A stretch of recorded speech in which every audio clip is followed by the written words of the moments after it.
Penyakit jantung koroner itu berarti masalahnya ada di pembuluh darah yang memperdarahi, yang menghidupi jantung. Namanya pembuluh darah koroner. Oke. Atau arteri koroner ya? Arteri koronaria. Ya, jadi kalau misalkan saya jabarkan lagi, jadi ibaratnya kalau kita gaya hidup nggak bagus, makan sembarangan segala macam, itu bisa menimbulkan cairan darah kita jadi kental, atau tadi ibarat selokan yang airnya kental, atau misalkan salurannya jadi banyak plaknya atau banyak semen yang tidak beraturan gitu ya dok ya.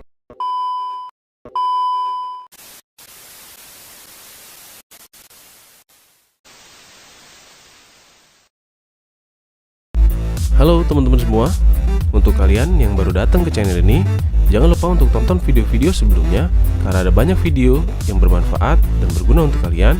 Dan ya, jangan lupa subscribe ke channel ini.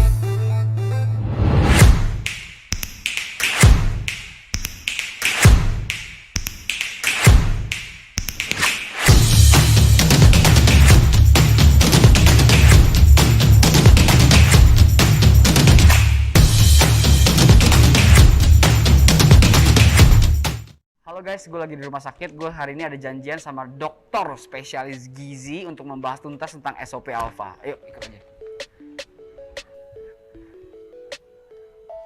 Ya, langsung ya. Dok, sebelum kita mulai dok, boleh tahu nggak sih dok, dokter ini nama lengkapnya siapa gitu dok? Lengkapnya dengan gelar mungkin Dokter Gagari Irawan Nugraha, MGizi SPGK.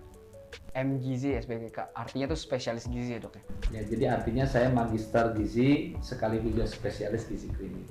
Yang saya tahu tuh kalau misalkan belajar kedokteran tuh lama banget lulusnya. Ya. Nah apalagi dokter ahli gizi ya, itu gimana sih dok biasanya? Apa bener lama? Ya, jadi kalau saya kan pendidikan itu beberapa tahap. Yang pertama saya sekolah S1 untuk sarjana kedokteran 4 tahun. Kemudian profesi jadi dokter 2 tahun, udah 6 tahun tuh. Kemudian tambah lagi ngambil S2 2 tahun, dan spesialis 1 tahun, 3 tahun S2 dan spesialis. Sudah berapa? 9 tahun. 9. Tambah saya juga sekolah S3. Wah, dokter S3 juga ya? S3 juga. Dokter berarti ini? Dokter, sekitar 4 tahun. Oke. Jadi memang lama sekali saya sekolah terus. Pasien dokter tuh kebanyakan keluhannya tentang apa sih dok kalau dokter ahli gizi itu? Kalau saya, yang saya tangani, yang pertama 2 sebetulnya. 2? Kebanyakan. 2 macam aja. Yang pertama orang yang lebih gizi. Lebih gizi. Termasuk di situ obesitas, ada juga yang diabetes, hipertensi, dan kelainan jantung dan sebagainya. Yang kedua yang kurang gizi. Oke dok, selama ini kita udah beberapa kali Zoom ya dok ya. Kita bicarakan tentang produk yang baru ini. Dokter juga sudah mempelajari ingredient di dalam produk ini yang masih dibilang baru ya di Indonesia. Nah, kebetulan saya bawa nih dok dokumennya, langsung surat sertifikasi dari pabrik kita tentang ingredient-ingredientnya. Nah, ini dokter bisa lihat. Ini sertifikasi dari pabrik dan juga sertifikasi tentang ingredients utama dari produk SOP Alpha ini. Boleh nggak sih dok, karena dokter udah dapat dokumen ini, bantu jelasin saya dan bantu jelasin kita tentang secara brief aja benefit produk itu tuh apa aja sih gitu. Ini saya baca dulu ya. Ya. Jadi salmon ovary peptide itu berdasarkan judul itu sebetulnya dia diambil dari membran telur salmon dan isinya itu macam-macam. Tetapi yang utama adalah protein. Ya. Yang utama adalah protein yang mengandung berbagai asam amino. Ya. Saya dapat bilang bahwa salmon ovary peptide itu adalah makanan yang mengandung zat gizi. Ya. Jadi nggak usah khawatir mengkonsumsi ini, karena ini adalah zat gizi. Tetapi ada keistimewaannya di salmon ovary peptide ini. Pertama, kandungan asam aminonya lengkap. Yang kedua, dia tinggi salah satu asam amino, yaitu hidroksiprolin. Sehingga dia lebih mudah menjadi kolagen. Nah itu apakah dia bisa membantu? Kan kalau dokter tadi kan bilang pasiennya ada banyak juga tuh, ada diabetes, ada yang pembuluh darah, penyakit jantung. Apakah memang itu bisa membantu si salmon ovary peptide ini dok? Kan gini logikanya, kenapa perusahaan di Jepang gitu ya sampai mau memproduksi dalam bentuk produk massal dan dipromosikan sebagai sesuatu yang istimewa. Kan susah amat Susah, itu. udah Bukan ikan salmonnya, telurnya juga membrannya lagi.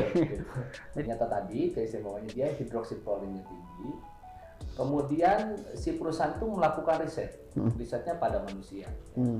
Pada manusia dia melakukan beberapa riset pada manusia. Dan ternyata ada wanita kebetulan usianya antara 35 sampai 48 tahun diberikan salmon ovari peptide ya. Nah, ternyata keluhannya hilang tuh. Dalam setelah dikasih 8 minggu yang tadinya pegel-pegel hilang, yang kemudian tadinya tidak bugar menjadi lebih bugar, gitu ya. Keluhan suka lemes-lemes menjadi lebih segar. Gitu. Nah itu ada hasil penelitiannya dan ternyata secara subjektif keluhannya berkurang. Kemudian ada ternyata penelitian lanjutan yang lebih objektif. Jadi dia ukur pada orang-orang itu pada fleksibilitas dari pembuluh darahnya.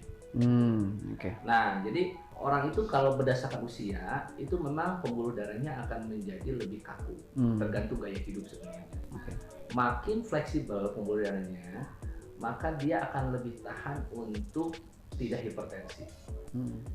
Makin fleksibel dia lebih tahan untuk terhindar dari penyumbatan pembuluh darah. Salah satu yang menyebabkan pembuluh darah itu menjadi tersumbat dan kemudian menyebabkan keluhan penyakit jantung ataupun stroke adalah karena terjadi pengerasan pembuluh darah. Pembuluh darahnya makin kaku sehingga setelah kaku kemudian lebih mudahlah menyumbat. Sebetulnya pembuluh darah itu kalau saya umpamakan sama seperti solokan. Ada selokannya dan ada airnya. Jadi kalau ingin aliran darahnya lancar harus dua tuh.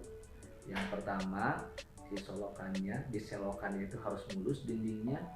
Yang kedua isinya airnya juga harus bersih. Gitu kan ya. Nah kalau bilang air ini seperti dalam darah kita.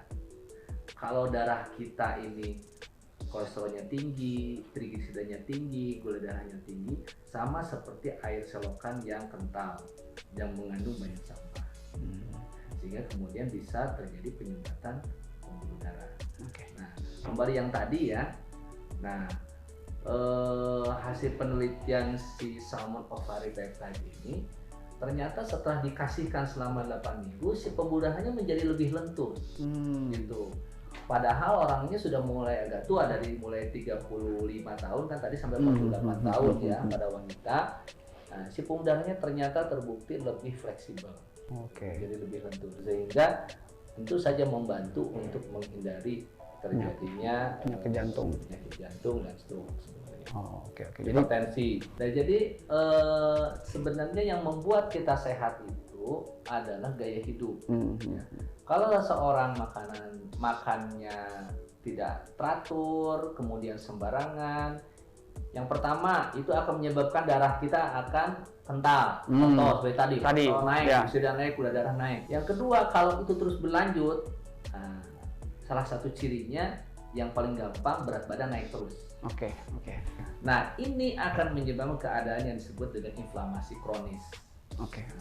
Peradangan di seluruh tubuh. Nah, inflamasi kronis ini itu ngerusak pembuluh darah. Dok, saya mau tadi karena dokter kan pasti lebih mengerti nih. Jadi saya mau bahas satu-satu dulu, Dok. Tentang jantung nih, Dok. Penyakit jantung koroner. Berarti itu jantung koroner secara tidak langsung berpengaruh dari si pembuluh darah yang menyambungi jantung itu ya, Dok ya? Jadi gini, setiap organ di dalam tubuh kita itu perlu pembuluh darah. Agar dia bisa hidup. Jadi ada pembuluh darah yang ke liver, ada yang pembuluh darah yang ke ginjal, ada yang ke otak, ada yang ke jantung. Nah, penyakit jantung koroner itu berarti masalahnya ada di pembuluh darah yang memperdarahi, yang menghidupi jantung. Namanya pembuluh darah koroner. Atau arteri koroner ya? Arteri koronaria. Ya, jadi kalau misalkan saya jabarkan lagi, jadi ibaratnya kalau kita gaya hidup nggak bagus, makan sembarangan segala macam, itu bisa menimbulkan cairan darah kita jadi kental, atau tadi ibarat selokan yang Ya, airnya kental, atau misalkan salurannya jadi banyak plaknya atau banyak semen yang tidak beraturan gitu ya dok ya. betul. Nah kalau sampai penyumbat dan menyumbat itu di pembuluh darah yang ke jantung, itu bisa jadi jantung koroner ya dok ya. Betul. Karena peredaran darahnya nyangkut di situ. Iya. Oke. Nyempit di situ. Oke. Dan itu bisa dibuktikan di uji klinis tadi, ada uji klinis ya dok, riset manusia ya dok ya. Yang diberikan salmon ovary peptide dalam 8 minggu itu bisa lebih fleksibel pembuluh darahnya. Nah, kalau saya baca dari hasil penelitian yang dia lakukan ini, nah, pemberian salmon ovary peptide itu akan membuat pembuluh darahnya, bukan berarti melepaskan plaknya, tapi membuat dia menjadi fleksibel. Yang tadi sudah mulai kaku-kaku itu akan berkurang kekakuan. Ada ininya nggak dok? Ada risetnya nggak dok? Dokter bawa risetnya nggak? Jadi dia melakukannya dibagi 2 kelompok selama 8 minggu. Ada yang diberikan salmon ovary peptide, ada yang tidak. Jadi ternyata pulse wave aging index namanya. Jadi pulse-nya Lebih cepat. ya menjadi lebih baik, indeksnya menjadi lebih baik ya. Jadi kalau indeks ini makin meningkat berarti makin fleksibel pembuluh darahnya. Oh. Tapi kalau dia makin turun makin kaku. Oh gitu. Oke. Ternyata menjadi lebih baik. Berarti ini udah objektif kan ya dok ya? Kalau tadi kan kita kan lemas atau capek itu Iya. kan subjektif. Kalau ini berarti objektif ya, ada datanya bahwa diberikan salmon ovary peptide, pembuluh darah menjadi lebih fleksibel atau membantu pencegahan jadi kaku. Ya, membantu. Jadi sehingga secara tidak langsung membantu mencegah penyumbatan dalam pembuluh darah ya dok ya. Tuh, membantu mencegah masalah pada pembuluh darah. Berikutnya satu lagi. Tensi yang terus tinggi itu akan bermasalah di jantung yang disebut dengan payah jantung, Payah jantung. penyakit jantung kongestif. Jadi sebenarnya ini tuh nyambung semua ya dok. Tadi kan kita ngomong jantung, habis itu hipertensi itu sebenarnya nyambung semua karena dengan stroke. Kan darah itu kemana-mana, kan dia harus memperdarahi. Kalau ke otak jebol pembuluh darah kecilnya, ke ginjal jebol juga pembuluh darah kecilnya. Kalau ke jantung itu beda lagi masalahnya. Jantung itu kan pompa darah ya, dia harus begini pompa darah. Nah kalau semuanya normal, tentu nggak akan bermasalah si jantungnya. Tapi kalau dia di mana-mana dipompa seperti biasa, tapi nyumbat di mana-mana, bukan menyumbat, terpijit di mana-mana, terpencet di mana-mana. Sepertinya kalau kita nyiram di selangnya ya. Iya. Nah, lama-lama kan jantungnya juga kecapean. Ya kan? Jadi ibarat kayak kecapean, akhirnya jantungnya bengkak. namanya jantung kongestif. Penyakit jantung kongestif. Baru tahu. Akhirnya orang ini akan menjadi susah untuk bernafas karena apa? Pernafasan juga kan berkaitan sama jantung, tapi jantungnya pompanya udah makin lemah. Jadi penyakit jantung itu 2 ya, besar. Pertama pembuluh darahnya yang masalah, yang memperdarahi jantung, itu jantung koroner. Yang kedua lagi payah jantung. Cairannya ya? Bukan cairannya, kalau payah jantung, si jantungnya nggak bisa pompa dengan baik. Tapi itu diakibatkan karena tersumbat itu juga. Awalnya hipertensi. Jadi tekanan darah tinggi, sama juga penyumbatan juga ya. Jadi ada 2 ya? Ada 2. Jadi benar pembuluh darah tuh penting banget berarti dok ya?